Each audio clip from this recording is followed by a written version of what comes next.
یہ قرآن ایک بابرکت کتاب ہے جسے ہم نے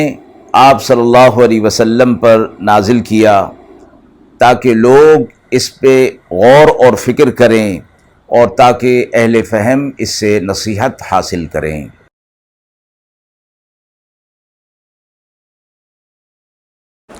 بسم اللہ الرحمن الرحیم۔ السلام علیکم ورحمۃ اللہ وبرکاتہ۔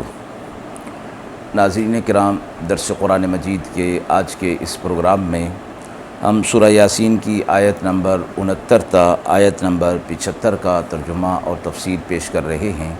اور آخر میں پوچھے گئے سوال کا جواب ہوگا۔ اعوذ باللہ من الشیطان الرجیم،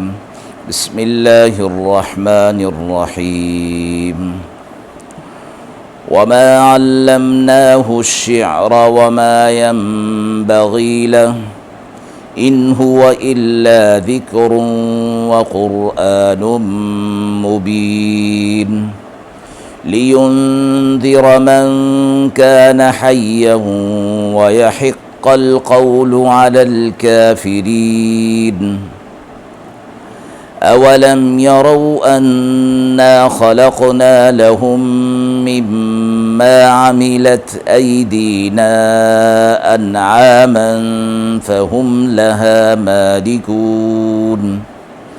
وذللناها لهم فمنها ركوبهم ومنها يأكلون وَلَهُمْ فِيهَا مَنَافِعُ وَمَشَارِبُ أَفَلَا يَشْكُرُونَ وَاتَّخَذُوا مِن دُونِ اللَّهِ آلِهَةً لَعَلَّهُمْ يُنصَرُونَ لَا يَسْتَطِيعُونَ نَصْرَهُمْ وَهُمْ لَهُمْ جُندٌ مُحْضَرُونَ۔ آیات مبارکہ کا ترجمہ ملاحظہ فرمائیں۔ اور ہم نے انہیں نہیں سکھایا شعر کہنا اور یہ ان کے لائق نہیں، یہ تو ایک نصیحت ہے اور قرآن ہے واضح، تاکہ آپ ڈر سنائیں اس کو جو زندہ ہو اور ثابت ہو کافروں پر۔ کیا اور یہ نہیں دیکھتے کہ ہم نے بنا دیے ان کے لیے اپنے ہاتھوں سے بنائی ہوئی چیزیں میں سے چوپائے اور پھر وہ ان کے مالک ہیں، اور عاجز کر دیا ان کو ان کے آگے، پھر ان میں کوئی ان پر سواری کرتا ہے اور کسی کو کھاتے ہیں، اور ان کے لیے چار پایوں میں فائدے ہیں اور پینے کے مقام ہیں، پھر کیوں شکر نہیں کرتے اور پکڑتے ہیں اللہ کے سوا اور الہ کہ شاید ان کی وہ مدد کریں، وہ ان کی مدد نہیں کر سکیں گے اور وہ ان کے حق میں ایک فریق ہو کر حاضر کیے جائیں گے۔ مذکورہ آیات میں آپ صلی اللہ علیہ وسلم سے متعلق یہ فرمایا گیا، اللہ رب العزت نے فرمایا کہ ہم نے آپ صلی اللہ علیہ وسلم کو شعر و شاعری نہیں سکھائی اور نہ یہ شعر و شاعری آپ صلی اللہ علیہ وسلم کی شان کی مناسب ہے۔ منکرین نبوت و رسالت آپ صلی اللہ علیہ وسلم جو کلام پیش کرتے تھے اور اس کلام کی تاثیرات جو دلوں کو اپنی طرف کھینچتی تھی، اس حوالے سے یہ مشاہدہ ان کے سامنے تھا کہ جو بھی اس کلام کو سنتا ہے وہ اس کے دل میں اثر کر جاتا ہے، تو اس مشاہدے کی بنا پر اس کلام کی تاثیرات کا انکار نہیں کر سکتے تھے۔ اس لیے کبھی تو اس کلام کو وہ سحر کہتے تھے اور آپ صلی اللہ علیہ وسلم کو ساحر کہتے تھے، اور کبھی اس کلام کو شعر کہتے تھے اور آپ صلی اللہ علیہ وسلم کو شاعر کہا کرتے تھے، کیونکہ شعر و شاعری کے اندر بھی اسی طرح کی ایک تاثیرات ہوتی ہیں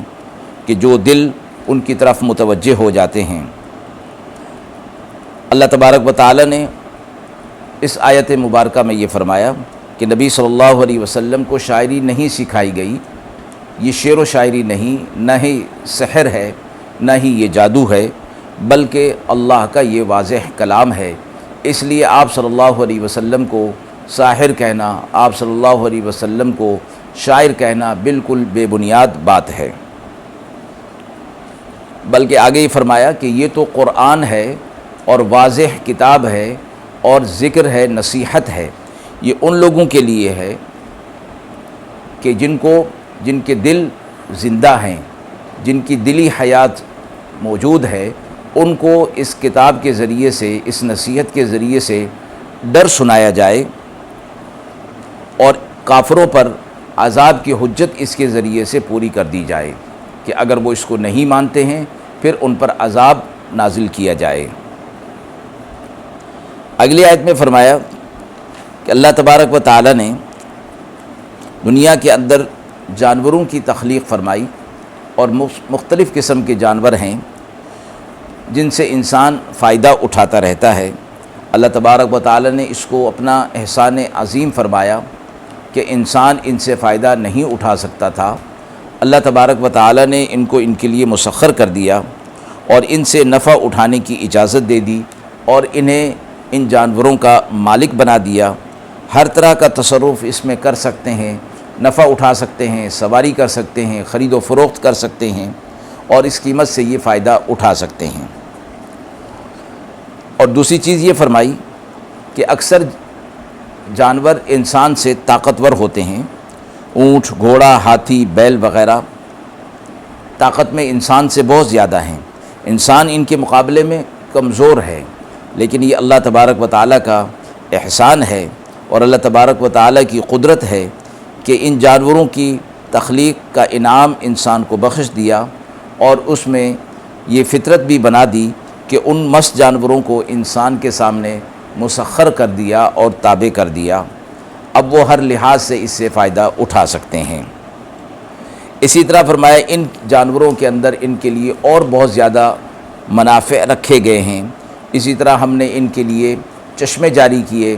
پانی ان کے لیے جاری کر دیا، یہ ساری چیزیں اس چیز کا تقاضا کرتی ہیں کہ اللہ کے احسان کو مانا جائے اور اللہ کا شکر ادا کیا جائے۔ لیکن فرمایا کہ یہ کفار اور مشرکین اللہ کو چھوڑ کر اوروں کو الہ بنا لیتے ہیں، اور ان کو الہ بنا کر سمجھتے ہیں کہ یہ آخرت میں ان کی کچھ مدد کر سکیں گے، اللہ کے عذاب سے ان کو بچا سکیں گے۔ فرمایا کہ یہ نہیں ہوگا، ان کی مدد نہیں کر سکیں گے یہ ان کے معبودان باطلہ، بلکہ قیامت کے دن یہ ان کے مخالف فریق کے طور پر حاضر کیے جائیں گے، یعنی جب ان کو قوت گویائی دے دی جائے گی ان معبودان باطلہ کو، تو یہ کہہ اٹھیں گے کہ ہم نے تو انہیں اپنی عبادت کے لیے مجبور نہیں کیا تھا، بلکہ یہ لوگ خود ہی اللہ کے ساتھ ہمیں شریک ٹھہرایا کرتے تھے۔ تو جو ان کی مدد کی امید رکھے ہوئے ہیں، قیامت کے دن ان کی بالکل مدد نہیں کر سکیں گے۔ آیت کے حوالے سے سوال پوچھا گیا ہے کہ کفار آپ صلی اللہ علیہ وسلم کو شاعر کیوں کہتے تھے؟ شعر دراصل خیالی اور خود ساختہ مضامین کو کہا جاتا ہے، خواہ وہ شعر کی شکل میں ہو یا نثر کی شکل میں ہو۔ ان کا مقصد قرآن کو شعر اور آپ صلی اللہ علیہ وسلم کو شاعر کہنے سے کفار کا مقصد یہ تھا کہ آپ صلی اللہ علیہ وسلم جو کلام لائے ہیں وہ محض خیالی افسانے ہیں، یا پھر شعر کے اعتبار سے شاعر کہا تو اس مناسبت سے کہ جس طرح نظم اور شعر میں ایک خاص اثر ہوتا ہے، اس کلام کا بھی اسی طرح اثر ہوتا ہے، اس لیے وہ آپ صلی اللہ علیہ وسلم کو شاعر کہا کرتے تھے۔ روایت میں آتا ہے کہ حضرت عائشہ صدیقہ رضی اللہ تعالی عنہا سے کسی نے سوال کیا کہ رسول اللہ صلی اللہ علیہ وسلم کبھی شعر پڑھتے تھے؟ تو آپ رضی اللہ تعالی عنہا نے فرمایا کہ نہیں، البتہ ایک شعر ابن طرفہ کا آپ صلی اللہ علیہ وسلم نے پڑھا تھا، وہ یہ تھا: ستبدی لک الایام ما کنت جاہلا ویأتیک بالاخبار من لم تزودی۔ اس کو آپ صلی اللہ علیہ وسلم نے وزن شعری کو توڑ کر من لم تزودی بالاخبار پڑھا۔ حضرت ابو بکر صدیق رضی اللہ تعالی عنہ نے فرمایا کہ یا رسول اللہ صلی اللہ علیہ وسلم یہ شعر اس طرح نہیں ہے۔ آپ صلی اللہ علیہ وسلم نے فرمایا کہ میں شاعر نہیں اور نہ میرے لیے شعر و شاعری مناسب ہے۔ وآخر دعوانا ان الحمد للہ رب العالمین۔